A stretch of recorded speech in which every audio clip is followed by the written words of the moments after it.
Esta es la historia del rey, cuya esposa portaba en su sangre una maldición real. ¿Quién era él y de dónde provenía esa sangre? Madrid, 31 de mayo de 1906, las 2:47 de la tarde. La ciudad estaba vestida de flores. Los balcones a lo largo de la calle Mayor habían sido engalanados con crespones blancos y claveles tan rojos que parecían heridas abiertas contra los pálidos edificios de piedra. Miles de personas llenaban las calles. Vendedores de castañas asadas, niños encaramados a los hombros de sus padres, ancianas de mantilla negra apretando rosarios entre los dedos y murmurando oraciones para que el joven rey fuera feliz. Por una vez, solo por una vez, que algo en España fuera sencillo y bueno y pleno de alegría. El rey Alfonso XIII tenía 20 años y estaba enamorado. Se encontraba en el patio del Palacio Real observando a Victoria Eugenia de Battenberg descender del carruaje dorado, y la compostura que todo rey aprende a mantener se disolvió en miniolelatosis, él en silencio. Era luminosa. Esa era la única palabra. Su vestido de raso blanco atrapaba la luz de mayo y la esparcía, y su rostro bajo el velo era sereno, serio e imposiblemente joven, y Alfonso, que había sido criado en la creencia de que el matrimonio real era un acuerdo político disfrazado de sentimiento, sintió que algo se removía en su pecho que nada tenía que ver con la política.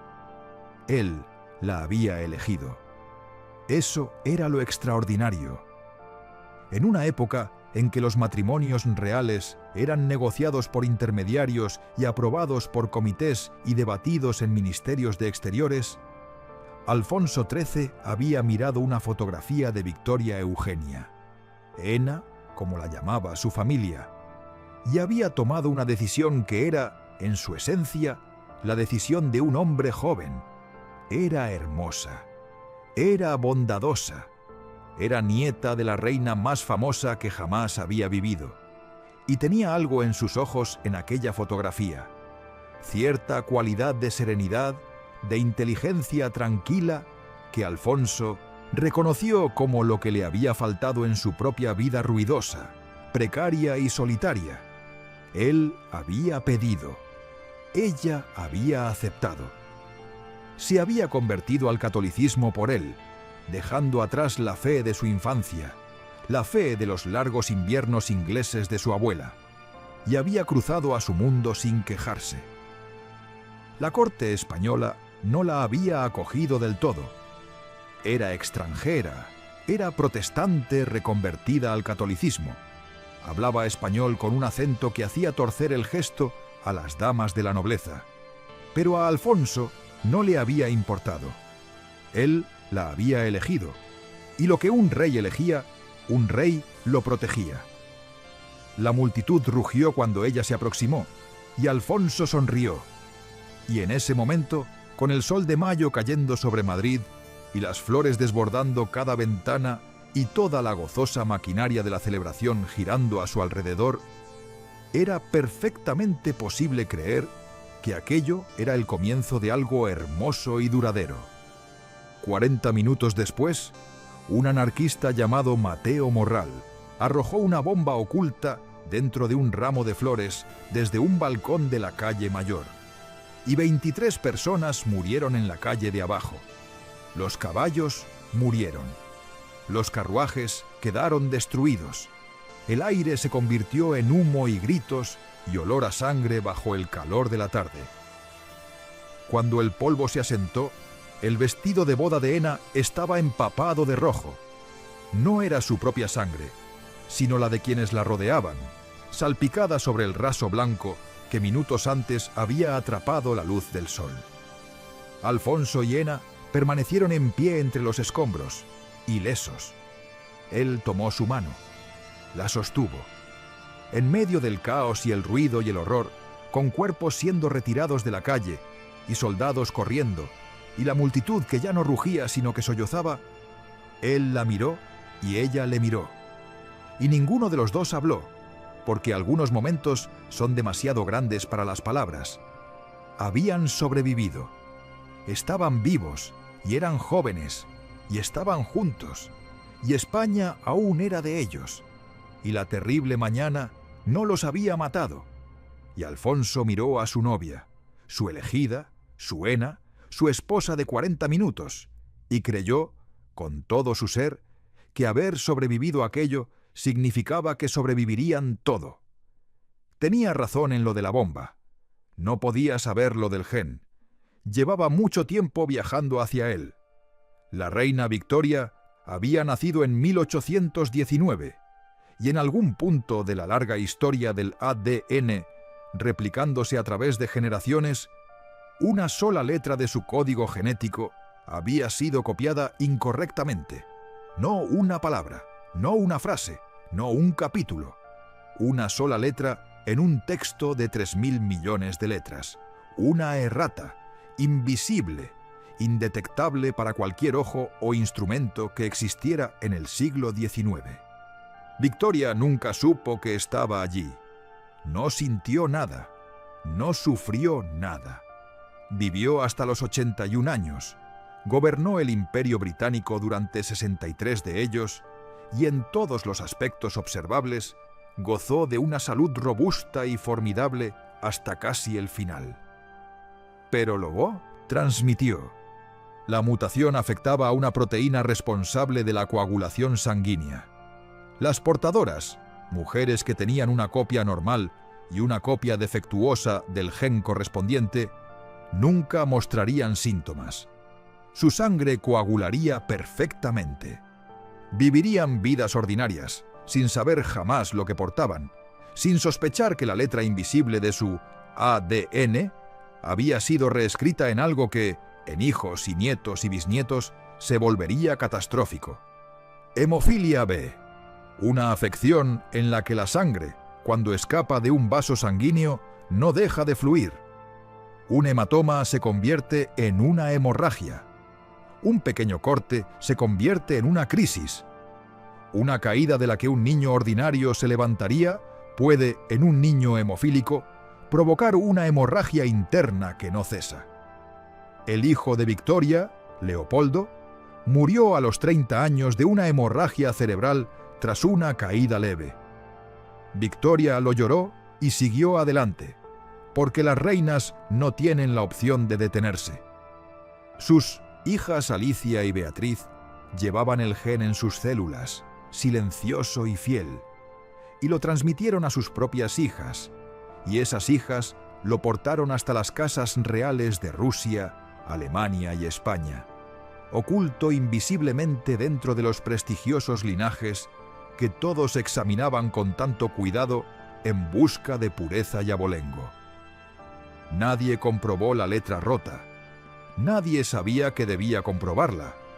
La genética como ciencia apenas existía. La palabra gen no se acuñaría hasta 1909, 3 años después de la boda.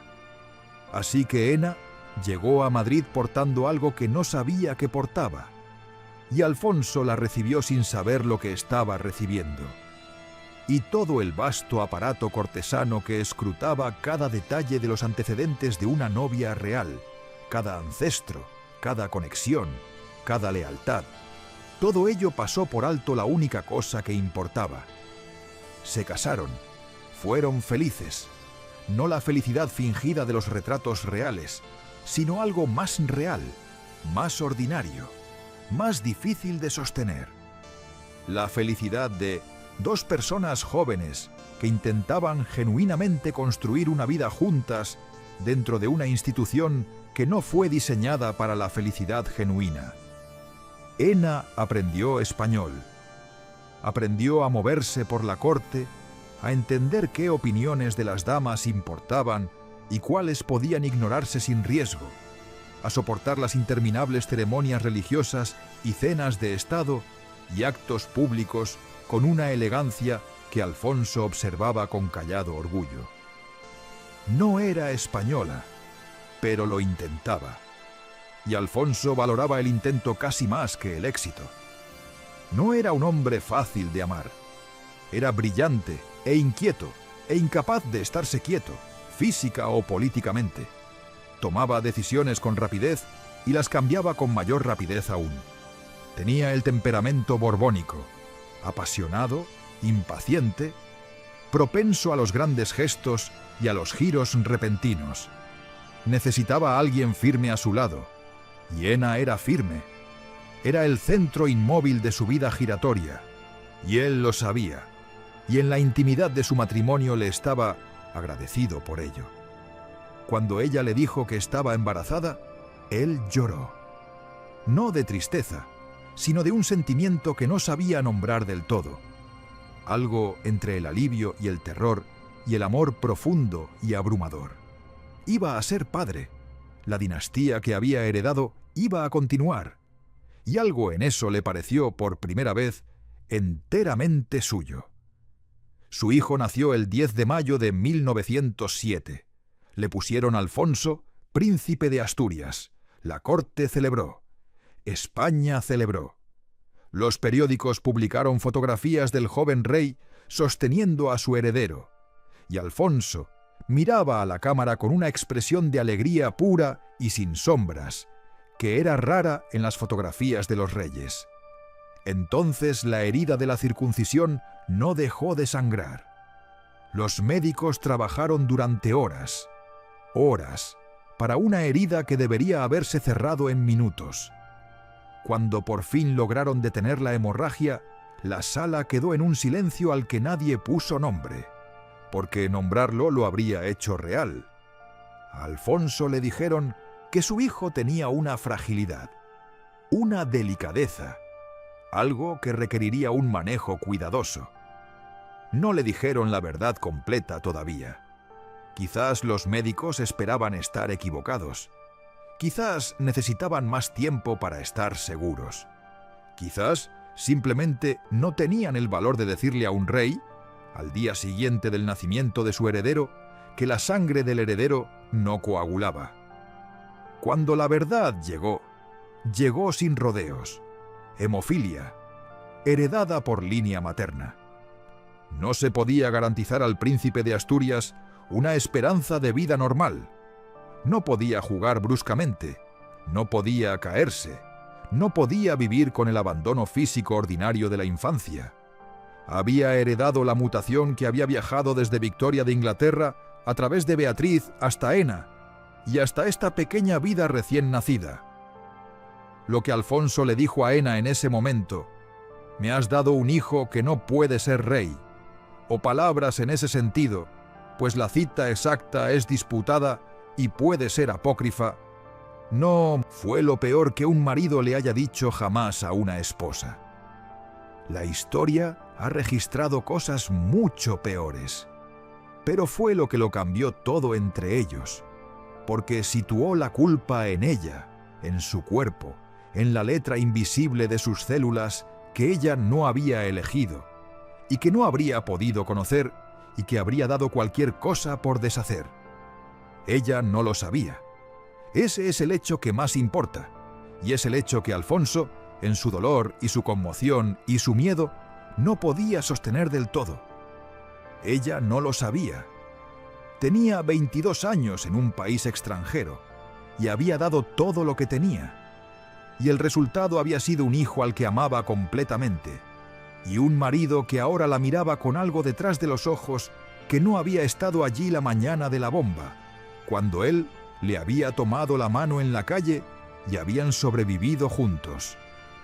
Pero esto es lo que la historia registra con menos frecuencia, lo que se pierde en el relato del declive de la dinastía. Ena se quedó. No se retiró a la autocompasión, aunque habría tenido todo el derecho a hacerlo. No dejó de esforzarse por ser madre, esposa, reina, aunque los tres papeles se habían vuelto significativamente más difíciles.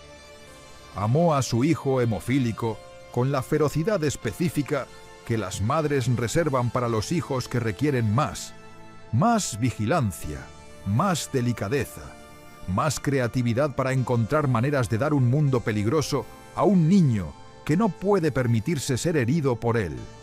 Le enseñó ajedrez, porque el ajedrez era seguro. Le leyó durante horas. Le enseñó idiomas. Aprendió 4 antes de cumplir los 10 años. Porque el idioma era un lugar al que podías ir a cualquier parte sin sangrar. Cuando él preguntaba por qué no podía correr como otros niños, ella le decía que algunas personas están hechas para la velocidad y otras para la profundidad, y que la profundidad era el don más raro. No sabía si lo creía. Lo decía de todas formas, como las madres dicen las cosas que necesitan ser dichas independientemente de su certeza. Alfonso la observaba hacer todo esto, y en algún lugar de sí mismo, bajo el dolor, bajo el alejamiento, bajo los modos en que había aprendido a protegerse de un matrimonio que se había vuelto doloroso, la veía con claridad. Veía lo que ella estaba haciendo. Veía lo que le costaba. Nunca encontró del todo el lenguaje para decirle que lo veía. Pero lo veía. Su segundo hijo, Jaime, nació sordo y quedó mudo tras un intento quirúrgico fallido de tratar una infección de oído. Renunciaría más tarde a su lugar en la línea de sucesión, diciendo simplemente que no podía escuchar al país que debía servir. No había autocompasión en la declaración. Había solo una especie de terrible claridad. Un tercer hijo, Fernando, vivió apenas 2 meses, y luego, en medio de todo ese dolor, en 1913, nació un cuarto hijo, Juan, y Juan estaba sano. Su sangre coagulaba, se caía y se levantaba y se magullaba y sanaba y corría como los niños están hechos para correr. Y Ena lo sostuvo y lloró por una razón completamente distinta a todas las razones anteriores. No todos los hijos portaban la letra rota. No todos los niños eran el gen. Juan era la prueba de ello. Una prueba ordinaria, robusta, bulliciosa, de que la mutación no era una sentencia aplicada a cada vida que ella trajera al mundo. Crecería hasta la adultez, y a través de él, el linaje seguiría adelante intacto. La supervivencia de la dinastía pasaba por Juan. Siempre había pasado por Juan, incluso en los años en que no existía ningún trono que heredar. Un quinto hijo, Gonzalo, fue confirmado hemofílico al nacer. Otro príncipe cuya sangre no se detendría. 6 embarazos, 2 hijos hemofílicos, un hijo sordomudo, un hijo sano, un bebé muerto, y a través de todo ello, Ena haciendo lo que siempre había hecho: quedarse, aprender, amar, gestionar lo inmanejable con una serenidad que la corte, que nunca la había aceptado del todo, no podía evitar respetar ahora, aunque fuera en susurros.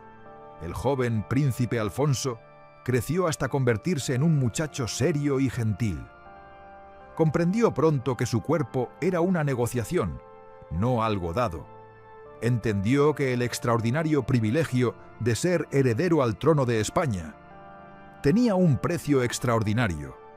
Se le exigía vivir con más cuidado que ningún rey antes que él. Tratar su propia existencia como algo precioso y provisional. Moverse por el mundo con una deliberación que, vista desde fuera, parecía gravedad y que desde dentro era una gestión constante y de bajo nivel del miedo. No era amargo. Eso era lo extraordinario. Tenía todos los motivos para ser amargo. Nacido en la posición más alta de España y luego informado, con suavidad pero inequívocamente, de que esa posición podría matarlo. Y en su lugar se convirtió en algo más raro. Se volvió reflexivo. Lo leía todo.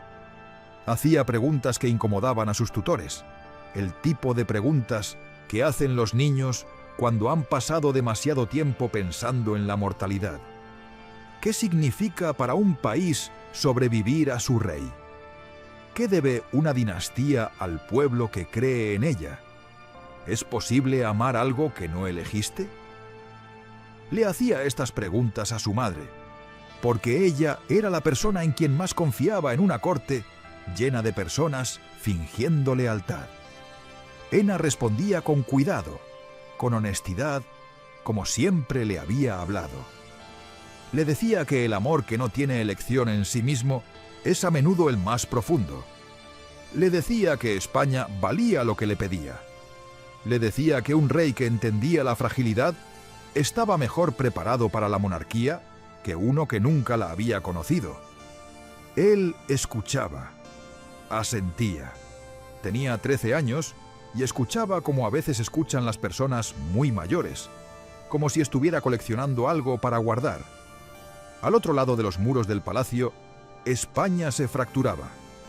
Siempre habían existido líneas de falla, entre monárquicos y republicanos, entre la poderosa Iglesia y la izquierda laica, entre la aristocracia terrateniente y los desesperadamente pobres, entre Madrid y las regiones que nunca habían perdonado del todo a Madrid por existir. Alfonso XIII navegaba estas líneas de falla con energía e inteligencia errática, a veces brillantemente, a veces de manera catastrófica, moviéndose siempre, sin detenerse nunca el tiempo suficiente para que ningún desastre concreto se le adhiriera del todo. Pero la gravedad política no respeta la velocidad. Los desastres se acumularon. Lo que salvó a la historia de ser solo una tragedia fue el amor que la atravesaba de lado, en direcciones que no eran las evidentes. Ena y su hijo mayor, Alfonso. Una intimidad tan completa que la corte podía percibirla desde el otro extremo de una sala. Él era quien la había convertido en madre, quien le había costado el matrimonio que había esperado tener y quien había llegado a ser, con los años, lo más parecido a un verdadero compañero que ella tenía en España. Hablaban en inglés cuando estaban solos, su primera lengua, la lengua de los largos e invernales inviernos de su abuela en aquella isla azotada por el viento. Y en esa lengua ella podía ser plenamente ella misma. No la reina Victoria Eugenia, no la esposa extranjera de Alfonso XIII, no la portadora del gen que lo había complicado todo, sino Ena, simplemente Ena, hablando con su hijo. Le dijo una vez en una de esas conversaciones en inglés que ningún cronista de la corte preservó, que lo sentía. No la disculpa política, no la declaración real formal, la verdadera, la de la madre. Lo sentía porque su vida estaba moldeada por algo que ella no había elegido y que no podía cambiar. Lo sentía por la manera cuidadosa en que tenía que vivir. Lo sentía porque su cuerpo, que ella había formado y amado y pasado años aprendiendo a proteger, era también lo que más probabilidades tenía de hacerle daño.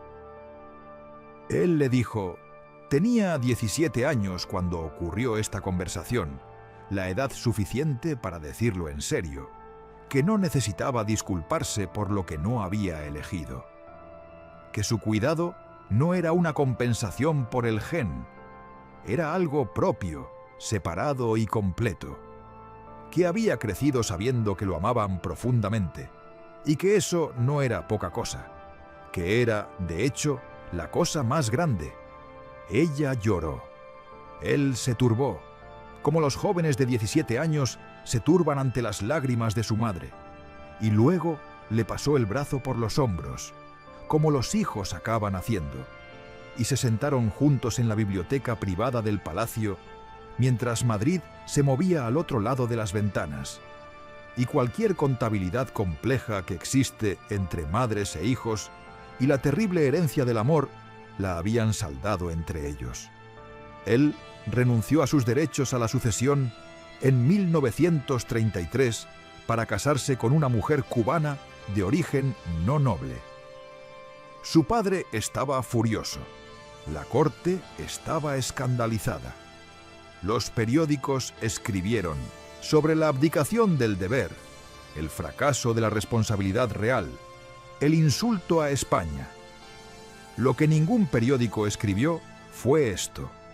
Tenía 26 años y había encontrado a alguien que lo amaba por lo que era, no por lo que representaba, y había elegido la vida ordinaria sobre el trono con la misma tranquila determinación que su madre había llevado a cada situación imposible que había afrontado. Lo había aprendido de ella. Esa elección, la disposición a soltar lo que se espera y sostener en cambio lo que es verdadero. Lo había aprendido observándola hacerlo, año tras año, en un matrimonio y un país que no siempre la merecieron. Se mudó a Miami, construyó una vida modesta.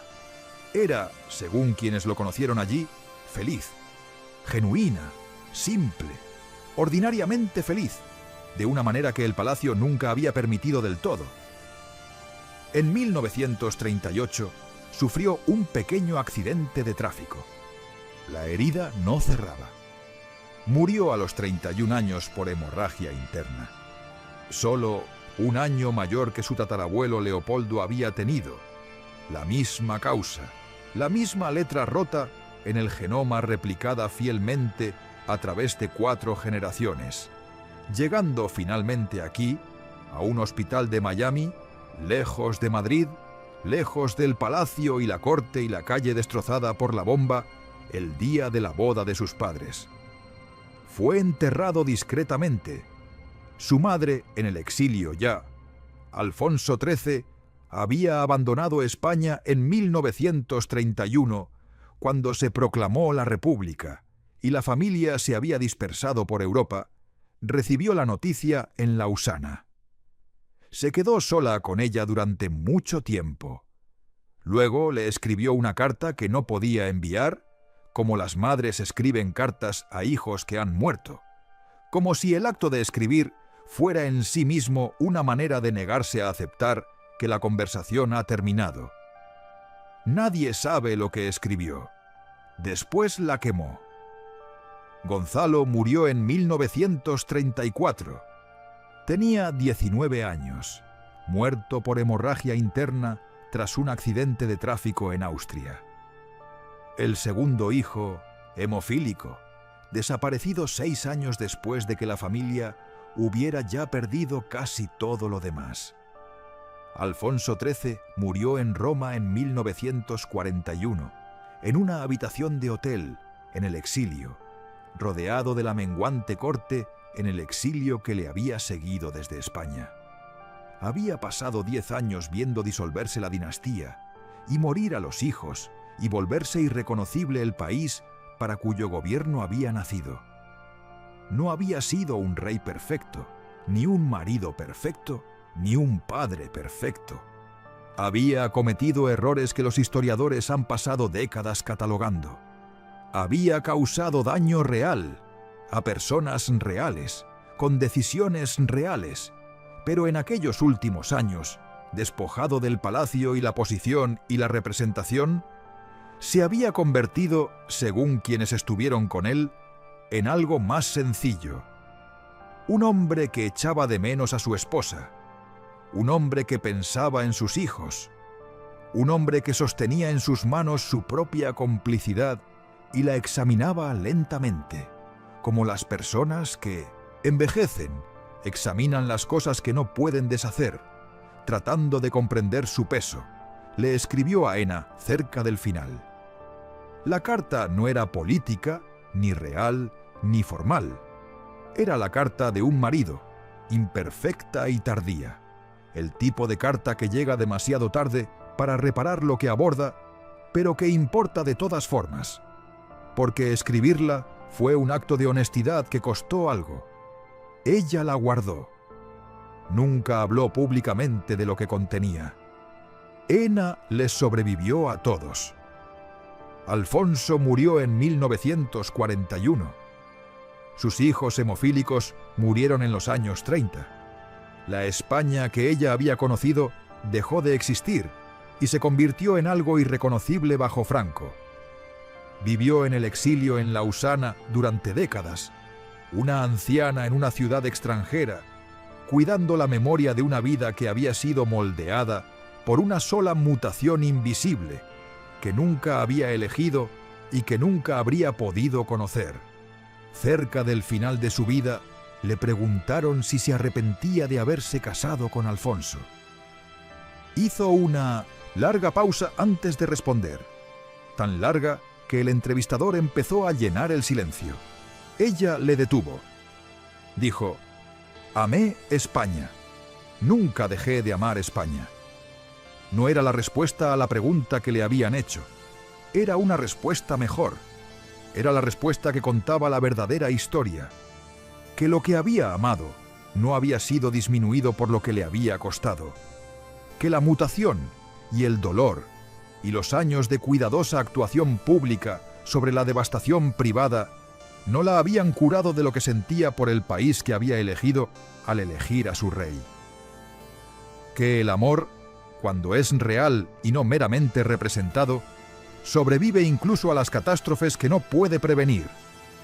Regresó a España exactamente una vez, en 1968, 62 años después de la boda, para asistir al bautizo de su bisnieto. Se encontraba en la catedral, con 81 años, y observó la ceremonia con unos ojos que seguían siendo, según los testigos, del todo lúcidos. No la habían invitado a volver. Antes, no le pidieron que se quedara. Voló de regreso a Lausana al día siguiente. Murió al año siguiente, en 1969, en el país que había acogido sus décadas de exilio. En su mesita de noche encontraron una fotografía del día de la boda de 1906, no el retrato oficial. La fotografía tomada en la calle después de la bomba, antes de que nadie hubiera limpiado nada ni restablecido ningún orden, cuando el humo todavía flotaba en el aire y la destrucción era aún visible, y Alfonso le sostenía la mano entre los escombros de lo que solo debía haber sido alegría. Los dos mirando a la cámara, los dos ilesos, los dos tan imposiblemente jóvenes que resulta casi insoportable mirarlos, sabiendo lo que viene. La había guardado durante 63 años.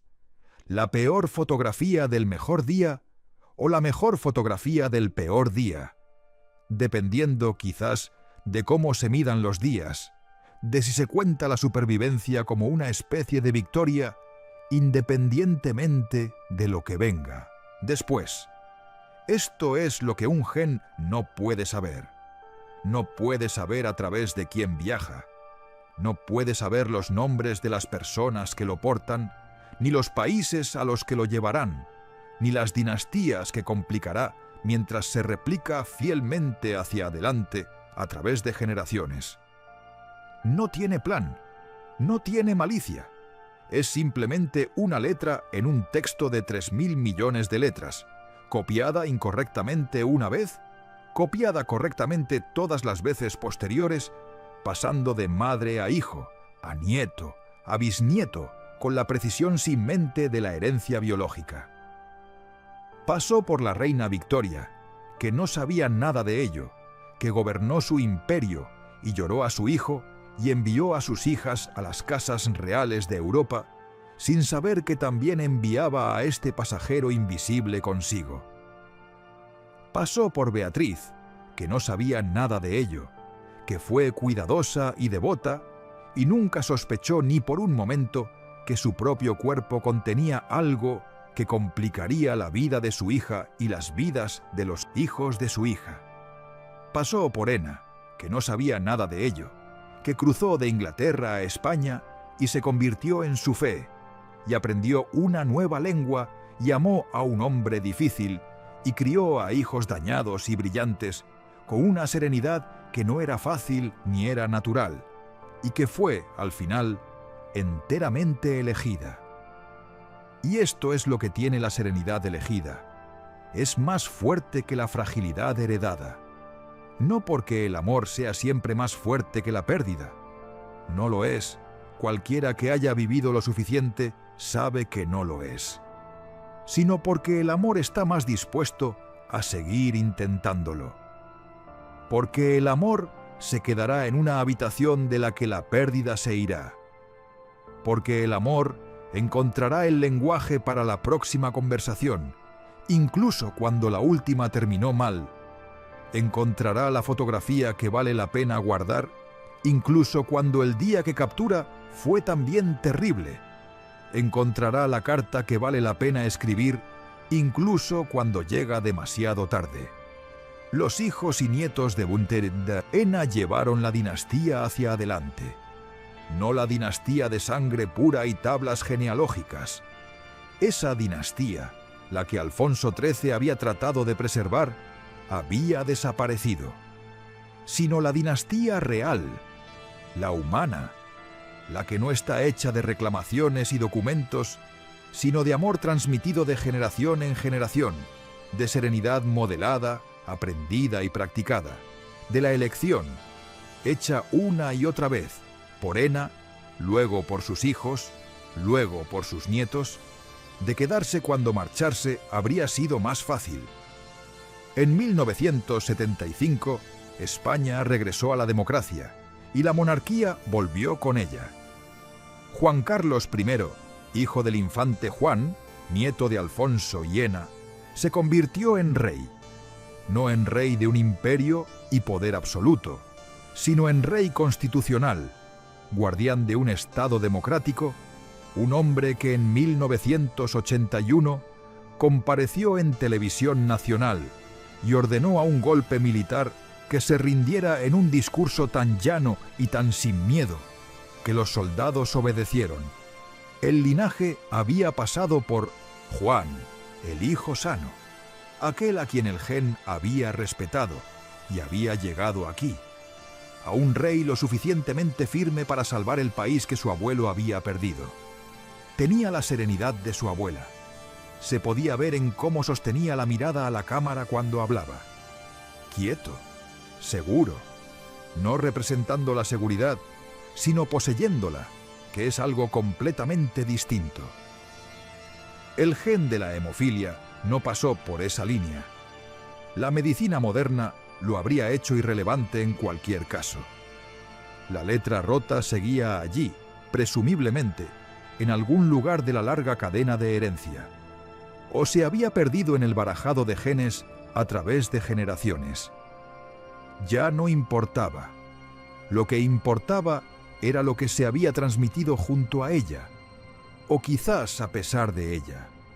Lo que Ena había modelado en años de difícil permanencia.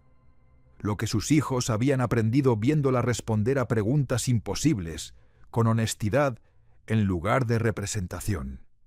Lo que, visto desde fuera, parece compostura, y que desde dentro es una decisión que se toma de nuevo cada mañana de presentarse ante lo que se ama, incluso cuando presentarse cuesta algo. Esa fue la herencia que sobrevivió, no el gen, no la dinastía en su forma formal, ceremonial, genealógicamente certificada. No el palacio, ni el poder, ni los cuidadosamente registrados linajes que se remontaban 7 siglos. El amor practicado, costoso, elegido. El que encuentra una fotografía que merece ser guardada de un día terrible. El que escribe una carta incluso cuando llega demasiado tarde. El que responde «Amé España» cuando le preguntan si valió la pena. Porque quien pregunta busca una contabilidad, y tú sabes que el amor no se somete a contabilidades. Esa es la herencia que viajó hacia adelante. Una mujer que se quedó cuando marcharse habría sido más fácil, que amó lo que había elegido incluso cuando le costó casi todo lo que tenía, que enseñó a sus hijos que la profundidad es el don más raro, y que el amor, que no tiene elección en sí mismo, es a menudo el más profundo, y que tenía razón en ambas cosas. Su bisnieto se plantó ante las cámaras y salvó una democracia con la misma serenidad que ella había llevado a través de décadas de exilio. Había llegado a través de Juan, el hijo a quien el gen había respetado, y esa línea de supervivencia, biológica y moral a la vez, era de ella. Su sangre corría por sus venas, y el gen también, quizás, Pero también esto, también lo otro, también la serenidad y la elección, y la disposición a sostener algo roto y amarlo de todas formas. También eso, la bomba falló. El gen no pudo destruir lo que el amor ya había decidido proteger. Hay una fotografía en el Archivo Real Español, tomada a principios de la década de 1950, cuando Ena vivía en Lausana. Está en un jardín pequeño, privado, nada real, con flores ordinarias y sillas de hierro, y está leyendo una carta. La fotografía fue tomada sin que ella lo supiera por alguien que dijo después que nunca había podido explicar por qué levantó la cámara en ese momento. Algo en su postura, quizás, algo en la calidad de su quietud. Está leyendo y su rostro está enteramente sin guardia. Ninguna de la compostura de los retratos oficiales, ninguna de la cuidadosa representación de la reina pública. Parece, en esta fotografía, lo que era: una mujer de 60 y tantos años que había amado y perdido, y permanecido y continuado, que había sobrevivido a su matrimonio, y a varios de sus hijos, y al país que había elegido, y a casi todo lo que le había sido dado al principio. No parece rota. Parece alguien que ha decidido, otra vez esta mañana como todas las mañanas, estar aquí. Leer la carta, sentarse en el jardín, continuar. Eso no es poca cosa. Eso es, de hecho, todo. Las dinastías que sobreviven no son las que nunca se rompen. Todas las dinastías se rompen al final. Todos los linajes llegan finalmente a algo que no pueden controlar. Una mutación, una guerra, una revolución, una sola letra equivocada en 3.000 millones. Las que sobreviven son las que saben qué llevar hacia adelante cuando todo lo demás ha sido despojado.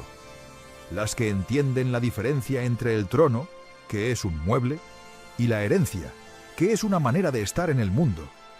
Ena entendía la diferencia. Siempre la había entendido.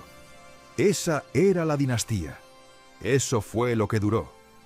Y al final, en el muy largo, muy complicado, muy humano final, fue el amor lo que duró.